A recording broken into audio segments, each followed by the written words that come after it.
नमस्कार, स्वागत है आप सभी का खबरगढ़ के विशेष कार्यक्रम ये मेरा देश में, जहां आप जानेंगे आज दिन भर की प्रमुख बड़ी खबरें। मेरा नाम है नौरतन पटेल। तो शुरुआत करते हैं आज दिनांक 1 अगस्त 2020 की प्रमुख बड़ी खबर से। पहली खबर है देश के बड़े राज्य उत्तर प्रदेश से। गोरखपुर राणा हॉस्पिटल में शुक्रवार को कोरोना वैक्सीन का ट्रायल शुरू हो गया है। पहले दिन 10 वॉलेंटियर को वैक्सीन की पहली डोज दी गई है। बताया जाता है कि इनमें से 2 वॉलेंटियर की तबीयत थोड़ी खराब हुई। दोनों को 4 घंटे तक डॉक्टरों की निगरानी में रखा गया व देर शाम सभी को घर भेज दिया गया है। बात करते हैं अब महाराष्ट्र की, जहाँ सुशांत सिंह राजपूत के केस में आया नया मोड़। रिया चक्रवर्ती ने सुप्रीम कोर्ट में याचिका लगाई है, जिस पर सुप्रीम कोर्ट 5 अगस्त को सुनवाई कर सकती है। रिया चक्रवर्ती ने याचिका में कहा है कि सुशांत सिंह राजपूत पिछले कुछ समय से उदासी में थे, जिसके चलते वे दवाएं ले रहे थे और 14 जून 2020 की सुबह उन्होंने बांद्रा में स्थित अपने आवास पर खुदकुशी कर ली थी। अगली खबर बिहार से। गरीब कल्याण रोजगार अभियान के अंतर्गत बाहर से आए श्रमिकों को रोजगार उपलब्ध कराने की दिशा में बेगूसराय जिला प्रशासन लगातार प्रयासरत है। इसी कड़ी में प्रधानमंत्री आवास योजना, सामुदायिक शौचालय, पशु शेड, सड़क निर्माण, वृक्षारोपण अभियान के तहत किए जा रहे कार्यों में रोजगार उपलब्ध कराया जा रहा है। वहीं कोविड-19 संक्रमितों की चिकित्सा व्यवस्था की गुणवत्ता को और अधिक बेहतर बनाने हेतु स्वास्थ्य विभाग निरंतर प्रयत्नशील है। मुख्यमंत्री नीतीश कुमार के निर्देश पर आधारित प्रतिदिन 20,000 सैंपल जाँच का लक्ष्य अगले 2 दिनों में प्राप्त करने की दिशा में कार्रवाई शुरू हो चुकी है। जिला स्तर पर मरीजों का इलाज, ऑक्सीजन की उपलब्धता, आईसीयू और वेंटिलेटर की व्यवस्था पर जोर दिया जा रहा है। अब आपको ले चलते हैं पश्चिम बंगाल की ओर, जहाँ पश्चिम बंगाल के धूपगुड़ी इलाके में हाथी द्वारा एक युवक की हत्या हो गई। स्थानीय लोगों के अनुसार भोजन की तलाश में गुरुवार देर रात धूपगुड़ी ब्लॉक के कुटीमारे इलाके में हाथी का एक झुंड घुस आया। फिर गांव वाले हाथियों को खदेड़ने के लिए तैयार हुए। हाथियों के दल ने जंगल की ओर समूह का पीछा करते हुए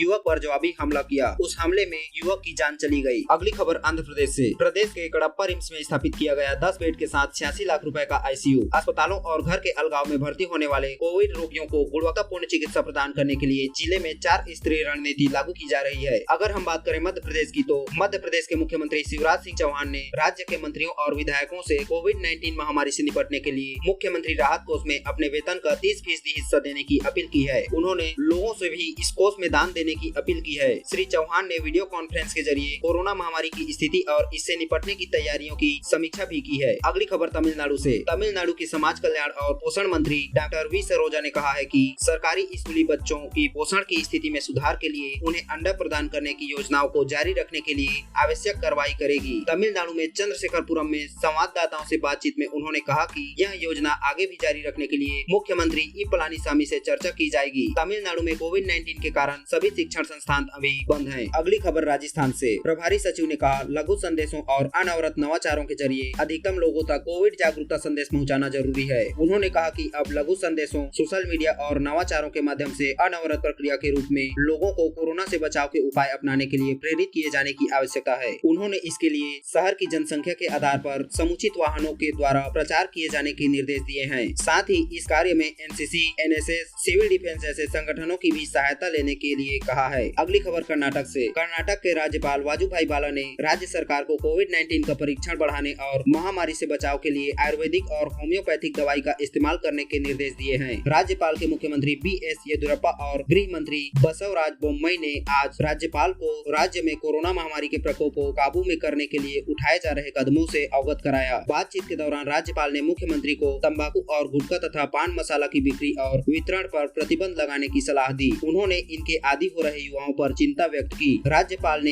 एक बयान में कहा कि मुख्यमंत्री ने महामारी से निपटने के लिए कदम उठाने का आश्वासन दिया है। अगली खबर नागालैंड से। बढ़ते कोरोना संक्रमण को काबू में करने के लिए कोहिमा के उपायुक्त ने शुक्रवार शाम को लॉकडाउन की घोषणा करते हुए ट्वीट किया, जिसमें प्रदेश की राजधानी कोहिमा में आगामी 7 अगस्त तक कंप्लीट लॉकडाउन रहेगा। वहीं नागालैंड विश्वविद्यालय ने विभिन्न पदों पर भर्ती के लिए आवेदन आमंत्रित किए हैं, जिनमें फाइनेंस ऑफिसर के लिए 1 पद, इंटरनल ऑडिट ऑफिसर के लिए 1 पद, हिंदी ऑफिसर के लिए 1 पद तथा सीनियर टेक्निकल असिस्टेंट के लिए 3 पद, तो वहीं फार्मासिस्ट के लिए 1 पद जारी की गई है। पात्र और इच्छुक उम्मीदवार 14 सितंबर 2020 तक या उससे पहले निर्धारित आवेदन प्रारूप के माध्यम से नागालैंड विश्वविद्यालय भर्ती के लिए आवेदन कर सकते हैं। अगली खबर छत्तीसगढ़ से। सूत्रों से मिली जानकारी के अनुसार कलेक्टर श्रीमती किरण कौशल के सख्त निर्देशों के बाद कोरबा में 21 जुलाई 2020 तक 3 दिन में कोविड प्रोटोकॉल और लॉकडाउन के नियम के उल्लंघन के मामले में 1000 से अधिक प्रकरण बन चुके हैं, जिसमें लगभग 2,40,000 रुपए जुर्माना वसूला जा चुका है। वहीं कोरबा के कलेक्टर श्रीमती किरण कौशल के सख्त निर्देश के बाद जिले के खनिज विभाग ने अवैध रेत उत्खनन मामलों में कार्रवाई तेज कर दी है। कल आधी रात को खनिज विभाग के उड़न दस्ते ने प्रातःखार के पास हसदेव नदी में अवैध रेत उत्खनन करते एक हाईवा और 2 ट्रैक्टरों को जब्त कर लिया है तथा तीनों वाहनों को खनिज जांच नाका सेमीपाली उर्गा में कस्टडी में खड़ा किया गया है। इसके साथ ही जब्तीनामा बनाकर हाईवा मालिक राजन सिंह और परिवहनकर्ता के विरुद्ध खनन एवं खनिज अधिनियम की धारा के तहत प्रकरण पंजीबद्ध कराया गया है। कलेक्टर श्रीमती किरण कौशल ने कहा है कि ऐसी कार्रवाइयां आगे भी जारी रहेंगी। अगली खबर चंडीगढ़ से। प्रदेश में वर्तमान कोरोना मरीजों की संख्या सिर्फ 369 के आसपास बची हुई है। वहीं 600 से अधिक लोग कोरोना को मात देकर घर पहुंच चुके हैं तथा अब तक 15 लोगों की कोरोना संक्रमण से मौत हो चुकी है। वहीं चंडीगढ़ के सेक्टर 3 में पंजाब एमएलए हॉस्टल के पास अचानक गोली चलने से एक कांस्टेबल की मौत हो गई। मामले की सूचना मिलते ही पुलिस पहुंचकर कांस्टेबल को पीजीआई हॉस्पिटल पहुंचाया, जहां डॉक्टरों ने उसे मृत घोषित कर दिया। सेक्टर 3 थाना पुलिस मामले की छानबीन कर रही है। मृतक की पहचान सिमरनजीत सिंह के रूप में बताया जा रहा है। अगली खबर देश की राजधानी दिल्ली से। प्रदेश में कोरोना संक्रमण के फैलाव का पता लगाने के लिए आज से 5 दिवसीय सीरो सर्वे शुरू किया जा रहा है। इस सर्वे में करीब 15,000 लोगों के सैंपल लिए जाएंगे। वहीं दिल्ली में कोरोना वायरस को काफी हद तक मात दे दी गई है।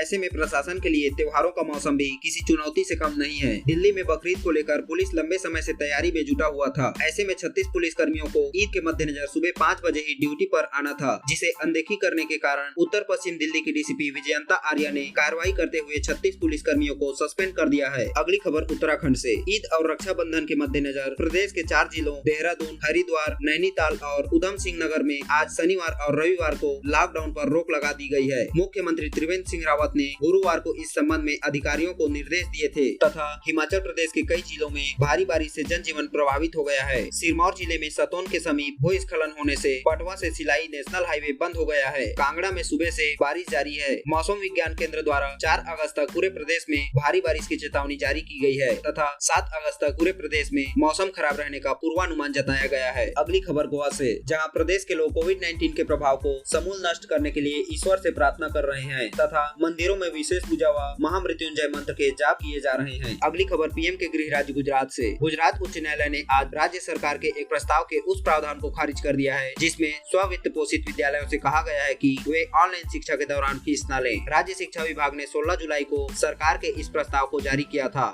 इसे स्व-वित्त पोषित विद्यालय परिसंघ द्वारा उच्च न्यायालय में चुनौती दी गई। परिसंघ ने दलील दी कि छात्रों से फीस लिए बिना विद्यालय के कर्मचारियों और शिक्षकों को वेतन देना बहुत मुश्किल होगा। उच्च न्यायालय ने उस विशेष प्रस्ताव को रद्द करते हुए सरकार और विद्यालय परिसंघ को निर्देश दिया कि फीस के मुद्दे पर सर्वसम्मत समाधान ढूंढ लें। अगली खबर उड़ीसा से।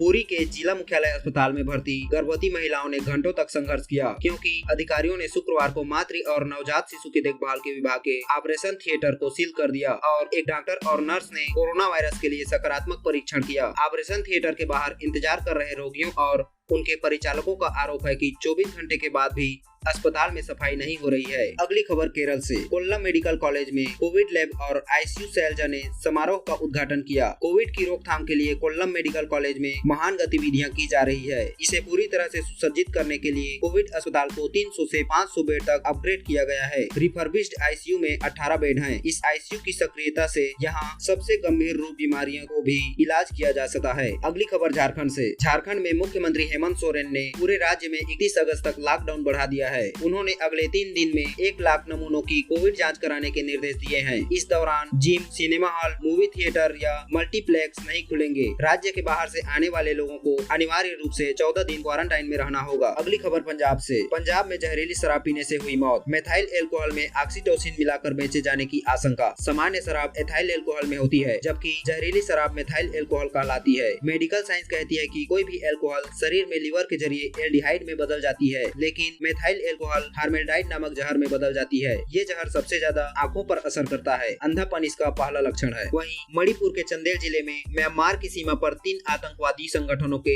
एक संयुक्त हमले में असम के 3 राइफल सैनिक मारे गए और उनमें से 5 घायल हो गए। सेना एक क्षेत्र वर्चस्व की कवायद पर थी। खबरगढ़ की टीम की ओर से अपने श्रोताओं से विशेष आग्रह, अपनी आंख, नाक और मुंह को छूने से पहले अपने हाथों को धो लें। सावधान रहें, सुरक्षित रहें। इस जानकारी को अधिक से अधिक साझा करें और अपनी सुरक्षा के लिए हमारी मदद करें। बदल कर अपना व्यवहार करें, कोरोना परवार। आप सभी के लिए यह सारी जानकारी मैंने और खबरगढ़ की टीम ने जुटाई है। आज के लिए बस इतना ही। अगली बड़ी खबरों के लिए हमारे साथ जुड़े रहें। जय हिंद, जय भारत।